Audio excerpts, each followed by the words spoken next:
Dark ম্যাটারের অস্তিত্বের প্রমাণ আছে?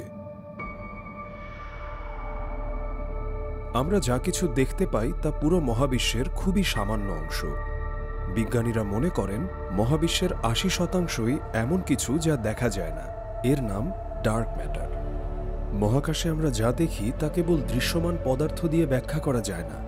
গ্যালাক্সির চারপাশে আলো যেভাবে বেঁকে যায় তা প্রত্যাশার চেয়ে বেশি, এবং এটি ইঙ্গিত দেয় যে সেখানে অতিরিক্ত অদৃশ্য ভর আছে যা এই প্রক্রিয়াকে প্রভাবিত করছে। যদি আমরা কেবল দৃশ্যমান পদার্থ ধরেই হিসাব করি, তাহলে তারাগুলো তাদের নিজ নিজ গ্যালাক্সিতে যেভাবে ঘুরছে তা কোনোভাবেই মিলে না। কিছু একটা নিশ্চয়ই গ্যালাক্সিগুলোকে একত্রে ধরে রেখেছে, এক ধরনের অদৃশ্য আঠার মতো।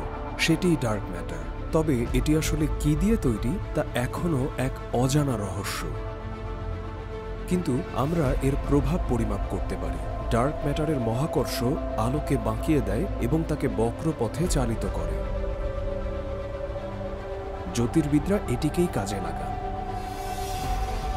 সংবেদনশীল টেলিস্কোপ দিয়ে তারা মহাকাশের নির্দিষ্ট অংশ বিশ্লেষণ করেন, দেখেন আলো কিভাবে কোটি কোটি বছর ধরে ভ্রমণ করেছে।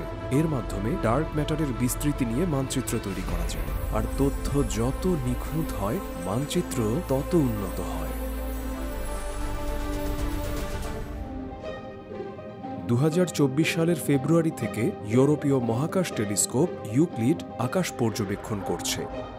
তার মিশন হল গত ১০ বিলিয়ন বছরে ডার্ক ম্যাটার কিভাবে ছড়িয়ে পড়েছে তার একটি নির্ভুল মানচিত্র তৈরি করা। তত্ত্ব অনুযায়ী ডার্ক ম্যাটারই মহাবিশ্বের গঠন নির্ধারণ করেছে। যেখানে এটি ঘন হয়ে জমাট বেঁধেছে, সেখানে এর মহাকর্ষ সাধারণ পদার্থকে টেনে এনে নক্ষত্র, গ্যালাক্সি ও বিশাল গ্যালাক্সি ক্লাস্টার তৈরি করেছে।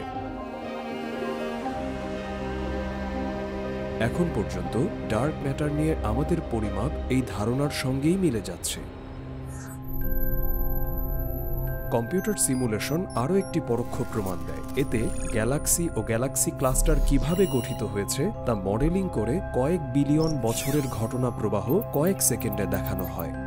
ফলাফল পরিষ্কার, ডার্ক ম্যাটার ছাড়া আজকের মহাবিশ্ব এমন হতো না।